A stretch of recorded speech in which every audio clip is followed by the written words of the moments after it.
নমস্কাৰ, মই ভাস্কৰ জ্যোতি বৰাই আপোনালোক সকলোকে সমষ্টিৰ খবৰলৈ স্বাগতম জনাইছোঁ। সমষ্টিৰ খবৰত আজি আমি আলোচনা কৰিব বিচাৰিছোঁ গহপুৰ বিধানসভা সমষ্টি। গহপুৰ বিধানসভা সমষ্টি উত্তৰ অসমৰ সমষ্টিসমূহৰ ভিতৰত এক তাৎপৰ্যপূৰ্ণ সমষ্টি। ঐতিহাসিকভাৱে গহপুৰ সমষ্টিৰ গুৰুত্ব আছে। গহপুৰ সমষ্টিৰ ৰাজনীতি বিশেষ তাৎপৰ্যপূৰ্ণ। গহপুৰৰ ৰাজনীতিৰ গৰিমাময় ইতিহাস আছে। গহপুৰৰ ৰাজনীতিয়ে নিজস্ব গতিৰে আগবাঢ়ে। এইবাৰ বিধানসভা নিৰ্বাচন গহপুৰত কেনেকুৱা হ'ব, গহপুৰত কোন দেশে নিৰ্বাচনী বতাহ বলিছে, গহপুৰৰ নিৰ্বাচনী সমীকৰণ কি হ'ব, এই সকলো কথাই আমি বিশ্লেষণ কৰিম। কিন্তু তাৰ পূৰ্বে বৰ্তমান সময়ৰ গহপুৰ বিধানসভা সমষ্টি কেনেদৰে গঠন হৈছে সেই বিষয়ে চাব লাগিব। কাৰণ সমষ্টি পুনৰ নিৰ্ধাৰণে ৰাজ্যৰ সমষ্টিসমূহলৈ যি পৰিৱৰ্তন আনিলে সেই পৰিৱৰ্তনৰ বতাহে চুই গ'ল গহপুৰ বিধানসভা সমষ্টিও। পূৰ্বৰ গহপুৰ সমষ্টি আৰু বৰ্তমানৰ গহপুৰ সমষ্টিৰ মাজত পৰিৱৰ্তন আহিছে। অৱশ্যে আন সমষ্টিৰ দৰে ব্যাপক পৰিৱৰ্তন নহ'ল। সমষ্টি পুনৰ নিৰ্ধাৰণত গহপুৰত এক প্ৰকাৰ পূৰ্বৰ গহপুৰৰ ৰাজনীতি এই বৰ্তমানো থাকি গ'ল গহপুৰত। গহপুৰ সমষ্টি কেনেদৰে গঠন হৈছে?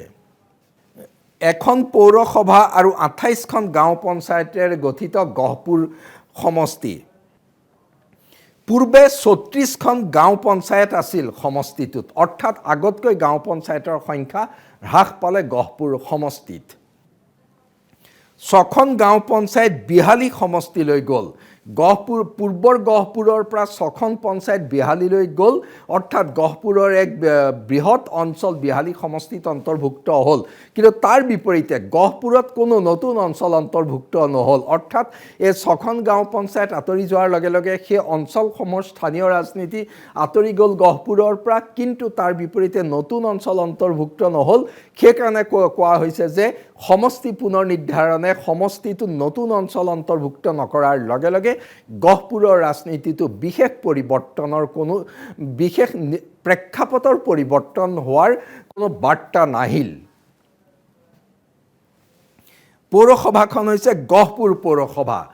গহপুৰ পৌৰসভা আছে, এখন পৌৰসভা আছে আৰু সেই গহপুৰ পৌৰসভাত আছে 10টা ৱাৰ্ড। 10টা ৱাৰ্ডেৰে গহপুৰ পৌৰসভা গঠিত হৈছে। গহপুৰ পৌৰসভা 10টা ৱাৰ্ডেৰে গঠিত হৈছে। 28খন গাঁও পঞ্চায়ত আৰু গহপুৰ নগৰক লৈ গঠন হোৱা গহপুৰ বিধানসভা সমষ্টিৰ ভোটাৰৰ পৰিসংখ্যা হৈছে মুঠ ভোটাৰ 1,72,000। পুৰুষ ভোটাৰ 53%, মহিলা ভোটাৰ 47%, সাধাৰণ জাতিৰ ভোটাৰ 90,000। মন কৰিবলগীয়া যে গহপুৰ বিধানসভা সমষ্টিত সাধাৰণ জাতিৰ ভোটাৰ 90,000 আছে। এই 90,000 সাধাৰণ জাতিৰ ভোটাৰে সমষ্টিটো নিৰ্ণায়ক ভূমিকা পালন কৰে। সাধাৰণ জাতিৰ মাজত কেইবাটাও জনগোষ্ঠীৰ ভোটাৰ আছে, কিন্তু গহপুৰ সমষ্টিত মুঠ ভোটাৰৰ 90,000 সাধাৰণ জাতিৰ ভোটাৰ থকাটো গুৰুত্বপূৰ্ণ। সাধাৰণ জাতিৰ ভোটাৰে নিৰ্ণায়ক ভূমিকা পালন কৰা সমষ্টিসমূহৰ ভিতৰত অন্যতম এটা সমষ্টি হৈছে গহপুৰ সমষ্টি। গোৰ্খা ভোটাৰ আছে 10,000। উত্তৰ অসমত সমষ্টিসমূহত গোৰ্খা ভোটাৰৰ প্ৰায় বহু সমষ্টিত আছে আৰু গোৰ্খা জনগোষ্ঠীয়ে ৰাজনীতিত নিৰ্ণায়ক ভূমিকা পালন কৰি আহিছে। শোণিতপুৰ বিশ্বনাথ জিলাতো গোৰ্খা জনগোষ্ঠীয়ে ৰাজনীতিত বিশেষ প্ৰভাৱ পেলায় আৰু গহপুৰ সমষ্টিত গোৰ্খা ভোটাৰ 10,000 আছে। নিশ্চিতকৈ 10,000 গোৰ্খা ভোটাৰে জয় পৰাজয়ত গুৰুত্বপূৰ্ণ ভূমিকা পালন কৰে। চাহ জনগোষ্ঠী ভোটাৰ আছে 20,000। গহপুৰত চাহ জনগোষ্ঠী ভোটাৰ আছে 20,000। নিঃসন্দেহে 20,000 ভোটাৰ কোনো এটা দল প্ৰাৰ্থীৰ জয় পৰাজয়ৰ বাবে অতি গুৰুত্বপূৰ্ণ হৈ পৰে। এইবাৰো গহপুৰত চাহ জনগোষ্ঠী ভোটাৰ গুৰুত্বপূৰ্ণ হৈ পৰিব। কাৰ জয় হয়, কোন পৰাজয় হয়, তাৰ ক্ষেত্ৰত চাহ জনগোষ্ঠী ভোটাৰে গুৰুত্বপূৰ্ণ ভূমিকা লোৱাৰ সম্ভাৱনা এইবাৰো আছে। মুছলমান ভোটাৰ আছে 2,000। তুলনামূলকভাৱে যথেষ্ট কম সংখ্যক ধৰ্মীয় সংখ্যালঘু ভোটাৰ আছে, মাত্ৰ 2,000 ভোট আছে। নিশ্চিতকৈ এই 2,000 ভোটো ভোটৰ হিচাপত গুৰুত্বপূৰ্ণ হয়, কিন্তু তুলনামূলকভাৱে আন সমষ্টিতকৈ গহপুৰ সমষ্টিত ধৰ্মীয় সংখ্যালঘু ভোটাৰৰ সংখ্যা কম। মিচিং জনগোষ্ঠীৰ ভোটাৰ আছে 30,000 অসমৰ খিলঞ্জীয়া ভূমিপুত্ৰ মিচিং জনগোষ্ঠী গহপুৰৰ সমাজ জীৱনৰ এক গুৰুত্বপূৰ্ণ অংগ মিচিং জনগোষ্ঠীয় সমাজখনে গহপুৰ সমষ্টিৰ সমাজ জীৱনক বৰ্ণাঢ্য ৰূপ দিছে গহপুৰৰ ৰাজনীতিত মিচিং জনগোষ্ঠীৰ ভূমিকা আছে গহপুৰৰ ৰাজনীতিক ভিন্ন মাত্ৰা প্ৰদান কৰে মিচিং জনগোষ্ঠীয়ে মিচিং জনগোষ্ঠীয় ৰাজনীতি তাৰ লগত ৰাজ্যৰ ৰাজনীতি জনগোষ্ঠীয় ৰাজনীতি ৰাজ্য ৰাজনীতি ৰাষ্ট্ৰীয় ৰাজনীতিৰ সমাহাৰ ঘটে গহপুৰত মিচিং জনগোষ্ঠীয় সমীকৰণ এবাৰ নিৰ্বাচনতো গুৰুত্বপূৰ্ণ হ'ব মিচিং জনগোষ্ঠীয় সমীকৰণ 2016 আৰু 2021ত যেনেদৰে আছিল এইবাৰ সম্পূৰ্ণ একে থাকিব নে নাথাকে তাৰ এটা বিশেষ দিশ আছে সেই দিশ আমি পিছত উল্লেখ কৰিম কিন্তু মিচিং জনগোষ্ঠীয় সমীকৰণ গহপুৰ সমষ্টিত নিৰ্ণায়ক হৈ পৰে বড়ো ভোটাৰ আছে 20,000 উত্তৰ অসমৰ সমষ্টিসমূহৰ ভিতৰত গুৰুত্বপূৰ্ণ বড়ো ভোটাৰে গুৰুত্বপূৰ্ণ ভূমিকা লোৱা সমষ্টি হৈ পৰিছে গহপুৰত 20,000 বড়ো ভোট আছে আৰু 20,000 বড়ো ভোটৰ হিচাপ নিকাচ অতি গুৰুত্বপূৰ্ণ হয় কাৰণ এই 20,000 বড়ো ভোটৰ অৰ্ধেক সংখ্যক কোনে লাভ কৰে তেওঁৰ জয় পৰাজয় নিৰ্ণয় কৰিব পাৰে বড়ো ভোটাৰে অৰ্থাৎ বিশ্বনাথ জিলাৰ গহপুৰ সমষ্টিত বড়ো ভোটাৰে জয় পৰাজয় নিৰ্ণায়ক ভূমিকা পালন কৰিব পৰা শক্তি আছে সেই দিশৰ পৰা দেখা যায় যে সমষ্টিটো সম্পূৰ্ণৰূপে খিলঞ্জীয়া অধ্যুষিত সমষ্টি ৰাজ্যৰ খিলঞ্জীয়া ৰাজনীতি যেনেদৰে গতি লয় গহপুৰ সমষ্টিটো সেইদৰে গতি লয় খিলঞ্জীয়া জনগোষ্ঠী সাধাৰণ জাতিৰ পৰা আৰম্ভ কৰি মিচিং জনজাতীয় ৰাজনীতিৰ পৰা আৰম্ভ কৰি বড়ো জনজাতীয় ৰাজনীতি চাহ জনগোষ্ঠীয় ৰাজনীতিৰ সমাহাৰ ঘটে সেইকাৰণে গহপুৰৰ ৰাজনৈতিক সমীকৰণত এই জনগোষ্ঠীয় সমীকৰণটো হৈ পৰে বিশেষভাৱে মন কৰিবলগীয়া নিশ্চিতকৈ এইবাৰ এই জনগোষ্ঠীয় ভোটৰ বিন্যাস কেনেকুৱা হয় সেয়াও কিন্তু লক্ষণীয় হ'ব বৰ্তমান পৌৰসভা এখন আৰু সকলো পঞ্চায়ত বিজেপিৰ দখলত আছে অৰ্থাৎ আটাইকেইখন পঞ্চায়ত বিজেপিৰ দখলত আছে পৌৰসভা বিজেপিৰ দখলত আছে 2016 আৰু 21ত বিজেপিৰ দখলত আছে সমষ্টিটো সেই দিশৰ পৰা আজিৰ দিনত সমষ্টিটোত বিজেপিৰ গণভিত্তি যথেষ্ট শক্তিশালী কিন্তু পঞ্চায়ত নিৰ্বাচনলৈকে থকা গণভিত্তি এতিয়াও আছে নে নাই সেয়া পৃথক বিষয় গহপুৰত বিজেপিৰ প্ৰাৰ্থী হৈছে উৎপল বৰা বৰ্তমানৰ বিধায়ক 2016ত নিৰ্বাচিত হৈছিলে 2021ত তেওঁ নিৰ্বাচিত হৈছিলে এই উৎপল বৰাই এইবাৰ পুনৰ বিজেপিৰ প্ৰাৰ্থী হিচাপে প্ৰতিদ্বন্দ্বিতা কৰিছে গহপুৰত বিজেপিৰ প্ৰাৰ্থী উৎপল বৰা নিশ্চিতকৈ এগৰাকী শক্তিশালী প্ৰাৰ্থী দুটা কাৰ্যকালৰ বিধায়ক উৎপল বৰাৰ বিকল্প প্ৰাৰ্থীৰ চৰ্চা বিজেপিৰ ভিতৰ চৰাত হোৱা নাছিলে উৎপল বৰাই সমষ্টিটোৰ নিশ্চিত প্ৰাৰ্থী আছিলে সেইকাৰণে এইবাৰ প্ৰতিদ্বন্দ্বিতা কৰিবৰ কাৰণে নিৰ্বাচনৰ বহু আগৰ পৰাই উৎপল বৰা সাজু হৈ আছিলে গহপুৰ সমষ্টিত বিজেপিৰ প্ৰাৰ্থীগৰাকীয়ে দুটা কাৰ্যকাল বিধায়ক হৈ থকাৰ পাছত তৃতীয়টো কাৰ্যকালৰ বাবে ভোটাৰৰ কাষ চাপিব সেই দিশৰ পৰা বিজেপি আৰু বিধায়ক উৎপল বৰাৰ কাম কাজৰ খতিয়ান ল'ব গহপুৰ সমষ্টিবাসীয়ে বিশেষকৈ বিধায়ক উৎপল বৰাই যোৱা 10 বছৰত গহপুৰ সমষ্টিৰ বাবে কি কৰিলে গহপুৰত কিমান উন্নয়ন হ'ল পূৰ্বৰ কংগ্ৰেছ চৰকাৰৰ দিনত যেহেতু পূৰ্বতে ৰিপুন বৰাই প্ৰতিনিধিত্ব কৰিছিলে তেওঁৰ পত্নী মনিকা বৰাই প্ৰতিনিধিত্ব কৰিছিলে কংগ্ৰেছ চৰকাৰৰ দিনত গহপুৰত হোৱা কাম কাজ আৰু উৎপল বৰাৰ দিনত হোৱা কাম কাজৰ তুলাচনীৰে বিচাৰ কৰিব গহপুৰৰ ভোটাৰে গহপুৰত বিজেপি প্ৰাৰ্থীগৰাকীৰ দলৰ লগতে বিজেপি প্ৰাৰ্থীগৰাকীৰো মূল্যায়ন হ'ব মূল্যায়নত ভোটাৰে তেওঁক আকৌ পচন্দ কৰে নে নকৰে সেয়া নিৰ্ণয় হ'ব কিন্তু একেগৰাকী প্ৰাৰ্থী যোৱাৰ কাৰণে তেওঁৰ জনসম্পৰ্ক যথেষ্ট শক্তিশালী গহপুৰৰ গাঁৱে তেওঁ জনসম্পৰ্ক আছে জনসম্পৰ্কৰ দিশৰ পৰা উৎপল বৰা শক্তিশালী অৱস্থানত আছে বিজেপিৰ সংগঠন আৰু জনসম্পৰ্ক তেওঁৰ ভাল সেই দিশৰ পৰা তেওঁৰ প্ৰাৰ্থিত্ব পোৱাৰ লগে লগে বিজেপিয়ে সমষ্টিটো সহজে নিৰ্বাচনত অৱতীৰ্ণ হ'ব পৰা পৰ্যায় বুলি ভাবি আছে তাৰ বিপৰীতে কংগ্ৰেছ প্ৰাৰ্থী শংকৰজ্যোতি কুতুম এজন যুৱ নেতা শংকৰজ্যোতি কুতুমে কংগ্ৰেছৰ পৰা প্ৰতিদ্বন্দ্বিতা কৰিছে অৰ্থাৎ গহপুৰৰ ৰাজনীতিত কংগ্ৰেছ নেতৃত্বৰ পৰিৱৰ্তন হ'ল গহপুৰ মতেই তৰুণ গগৈ দিনৰ পৰা আছিলে ৰিপুন বৰাৰ সমষ্টি ৰিপুণ বৰা গহপুৰৰ পৰা নিৰ্বাচিত হৈছিলে, মন্ত্ৰী হৈছিলে, তেওঁৰ পত্নী নিৰ্বাচিত হৈছিলে, কিন্তু 2016ত তেওঁৰ পত্নী পৰাস্ত হৈছে, 2021ত ৰিপুণ বৰা পৰাস্ত হৈছে আৰু তাৰ পাছৰ প্ৰতিটো নিৰ্বাচনতে পঞ্চায়ত নিৰ্বাচন, পৌৰসভা নিৰ্বাচনত কংগ্ৰেছ সম্পূৰ্ণৰূপে গহপুৰত বিধ্বস্ত হৈ পৰিছে। লোকসভা নিৰ্বাচনত গহপুৰ বিধানসভা সমষ্টিত কংগ্ৰেছ বহু পিছুৱাই আছিলে আৰু অৰ্থাৎ তাত কংগ্ৰেছ যথেষ্ট দুৰ্বল অৱস্থানত আছিলে। ৰিপুণ বৰাই এইবাৰ গহপুৰৰ পৰা বৰচলা সমষ্টি আহিলে। গহপুৰত কংগ্ৰেছে নতুন প্ৰাৰ্থী প্ৰক্ষেপ কৰিলে শংকৰজ্যোতি কুতুম। শংকৰজ্যোতি কুতুম হৈছে অসম বিধানসভাৰ প্ৰাক্তন অধ্যক্ষ গণেশ কুতুমৰ পুত্ৰ। গণেশ কুতুম আছিলে 1996 চনত পৰা 2001 চনলৈকে বিধানসভাৰ অধ্যক্ষ। 1985 চনৰ পৰা তেওঁ নিৰ্বাচিত, 1985 চনতো তেওঁ অসম গণ পৰিষদৰ পৰা নিৰ্বাচিত হৈ মন্ত্ৰী হৈছিলে। শংকৰজ্যোতি কুতুমৰ আত্মিক সম্পৰ্ক আছে গহপুৰৰ ভোটাৰৰ লগত, কাৰণ গণেশ কুতুমৰ ৰাজনীতি গহপুৰত গুৰুত্বপূৰ্ণ আছিলে। গহপুৰত নতুন ৰূপত গঢ় দিয়াত গণেশ কুতুমৰ ভূমিকা আছিলে, যি কাৰণত গহপুৰৰ বহুলোকে এতিয়াও আধুনিক গহপুৰৰ অন্যতম নিৰ্মাতা গণেশ কুতুম বুলি ক'ব পাৰে। অসম গণ পৰিষদৰ পতন, তাৰ পৰৱৰ্তী পদক্ষেপ বহু দিশৰ পৰা গণেশ কুতুম ৰাজনীতিৰ পৰা আঁতৰি গ'ল, কিন্তু তেওঁৰ পুত্ৰই পুনৰ সমষ্টিটোত ৰাজনীতি আৰম্ভ কৰিলে, কিন্তু পুত্ৰই অসম গণ পৰিষদৰ পৰা নহয় কংগ্ৰেছৰ পৰা ৰাজনীতি আৰম্ভ কৰিলে।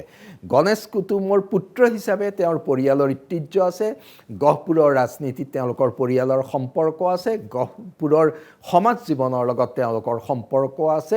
সেই দিশৰ পৰা কংগ্ৰেছে যুৱ প্ৰাৰ্থী শংকৰজ্যোতি কুতুমক প্ৰক্ষেপ কৰি শক্তিশালী প্ৰতিদ্বন্দ্বিতা আগবঢ়াব পাৰিব বুলি আশা কৰিছে।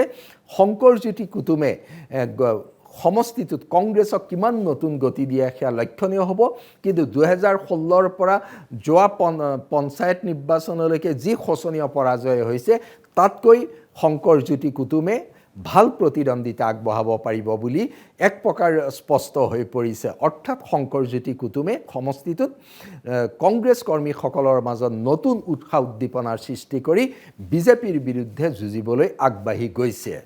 এতিয়া আমি আহোঁ গহপুৰৰ নিৰ্বাচনী ইছ্যু। স্বাভাৱিকতে গহপুৰৰ নিৰ্বাচনী ইছ্যু বুলি ক'লে সমষ্টি উন্নয়ন এক প্ৰধান বিষয় হিচাপে দেখা গৈছে। পূৰ্বৰ কংগ্ৰেছৰ দিনত হোৱা উন্নয়ন আৰু 2016ৰ পৰা বৰ্তমানলৈকে বিজেপি চৰকাৰৰ দিনত হোৱা উন্নয়নৰ হিচাপ কৰিছে। দুটা কাৰ্যকালত উৎপল বৰা বিধায়ক হিচাপে আছিলে, তেওঁ সমষ্টিত কি কি কাম কৰিলে, সমষ্টিত কি কি উন্নয়ন কৰিলে, এই সকলো কথা তেওঁ চাইছে। তেওঁ সমষ্টিত বাট পথ আন্তঃগাঁথনিৰ পৰা আৰম্ভ কৰি সকলো দিশত কি কাম কৰিছে, শিক্ষা খণ্ডত কি কৰিলে, স্বাস্থ্য খণ্ডত কি কৰিলে। যিহেতু ডক্টৰ হিমন্ত বিশ্ব শৰ্মা চৰকাৰৰ দিনত গহপুৰ সমষ্টিত কনকলতা বিশ্ববিদ্যালয় হৈছে, 100খন বিচনাযুক্ত চিকিৎসালয় হৈছে, এই সকলোবোৰ বিষয় আছে। তাৰ লগতে গাঁৱৰ চুকে কোণে হোৱা কি কি কাম কৰিলে সেইটো কিন্তু ভোটাৰে খুব ভালদৰে হিচাপ কৰিছে। এইবাৰৰ নিৰ্বাচনত আমি প্ৰতিটো সমষ্টিতে এই দিশটো দেখিছোঁ যে নিজৰ সমষ্টিত যদি বিধায়ক আছিলে প্ৰাৰ্থীগৰাকীয়ে কি কৰিলে, সেই দিশতো গহপুৰৰ নিৰ্বাচনী ইছ্যুত মূল বিষয় হৈ পৰিছে।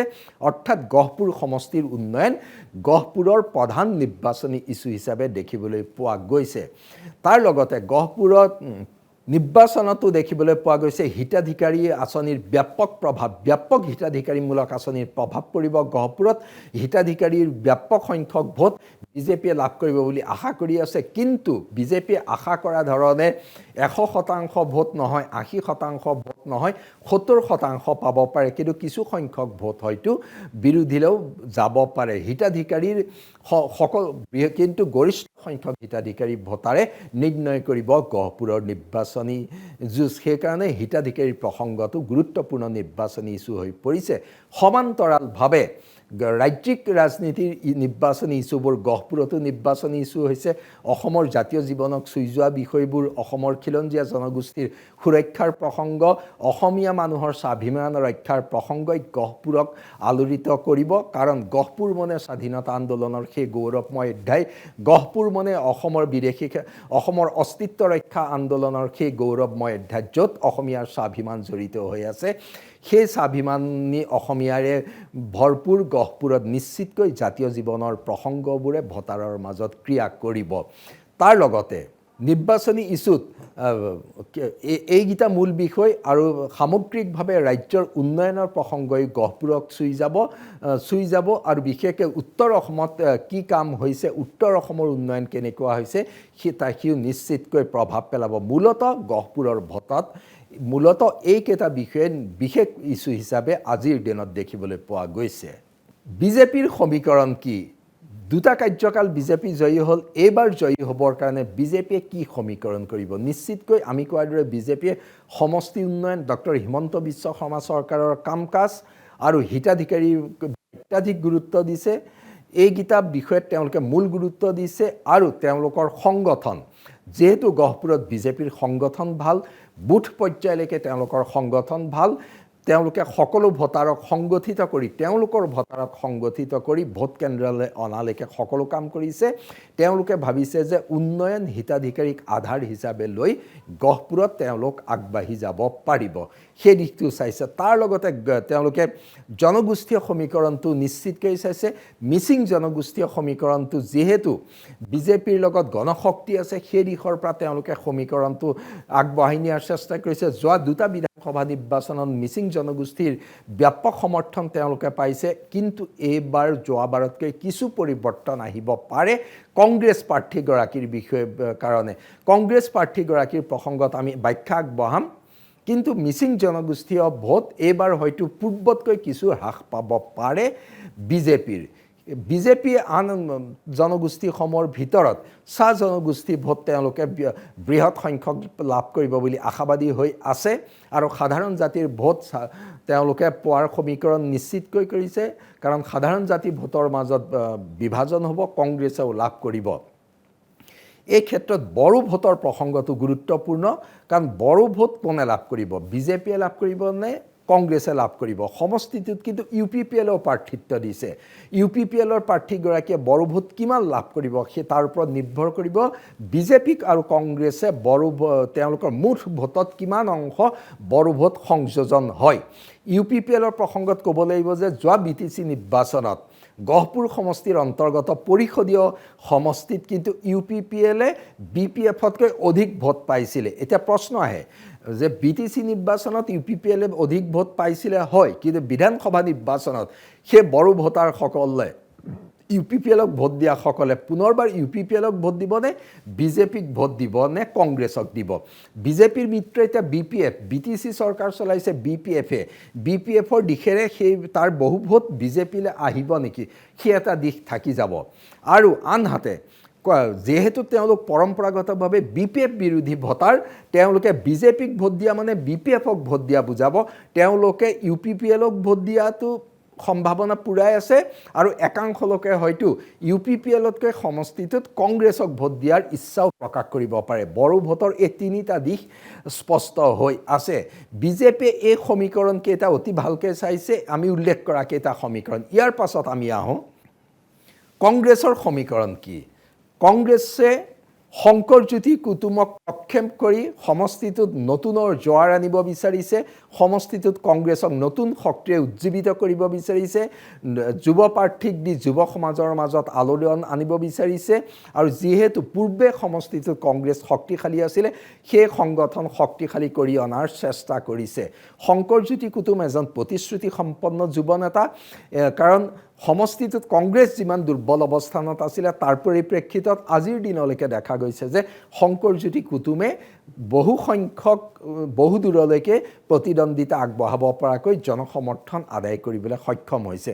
শংকৰজ্যোতি কুতুমৰ পৰিয়ালৰ যিহেতু তেওঁৰ পিতৃৰ ৰাজনীতি আছিলে গহপুৰৰ ৰাজনীতিৰ লগত কুতুম পৰিয়ালৰ আত্মিক সম্পৰ্ক আছে, সেই দিশৰ পৰাও তেওঁ সম্পৰ্ক ভাল। আৰু পূৰ্বৰ অসম গণ পৰিষদৰ মানুহৰ লগত তেওঁলোকৰ সম্পৰ্ক আছে, কাৰণ গণেশ কুতুমৰ অনুগামী বহু লোক আছিলে যি অসম গণ পৰিষদ কৰি আছিলে, যি বহু লোক বিজেপিলৈ আহিলে, সেইসকল লোকৰ মাজতো শংকৰজ্যোতি কুতুমৰ আবেদন আছে। অৰ্থাৎ গহপুৰত কংগ্ৰেছে শংকৰজ্যোতি কুতুমক প্ৰক্ষেপ কৰি নতুন শক্তি অনাৰ চেষ্টা কৰিছে আৰু শংকৰজ্যোতি কুতুমে অসম গণ পৰিষদ আৰু বিজেপি ভোটাৰৰ মাজতো প্ৰভাৱ পেলাব বুলি বিজেপিয়ে আশা কৰিছে তেওঁলোকৰ পুৰণা সম্পৰ্ক কংগ্ৰেছে আশা কৰিছে তেওঁলোকৰ পুৰণা সম্পৰ্কৰ জৰিয়তে মুঠৰ ওপৰত শংকৰজ্যোতি কুতুমো এজন ভাল প্ৰাৰ্থী দুটা কাৰ্যকালৰ বিধায়ক বিজেপিৰ উৎপল বৰা কংগ্ৰেছৰ প্ৰাৰ্থী শংকৰজ্যোতি কুতুমৰ মাজত প্ৰতিদ্বন্দ্বিতা হ'ব এই দুইজন প্ৰাৰ্থীয়ে কেনেদৰে নিৰ্বাচনত আগবাঢ়ি যায় লক্ষ্য দিয়া হ'ব কিন্তু গহপুৰ সমষ্টিত বিজেপিও শক্তিশালী অৱস্থানত আছে বিজেপি সম্পূৰ্ণ আত্মবিশ্বাসী হৈ আছে পুনৰ সমষ্টিটো দখল কৰিব কংগ্ৰেছো কিন্তু শক্তিশালী অৱস্থানত আছে কংগ্ৰেছে ভাবিছে যে এইবাৰ গহপুৰত 2016-21ৰ দৰে নহয় এইবাৰ গহপুৰত তেওঁলোকে শক্তিশালী প্ৰত্যাহ্বান সৃষ্টি কৰিব পাৰিব বিজেপিৰ বিৰুদ্ধে আজিৰ দিনলৈকে গহপুৰ সমষ্টিৰ নিৰ্বাচনী প্ৰেক্ষাপট হৈছে এয়াই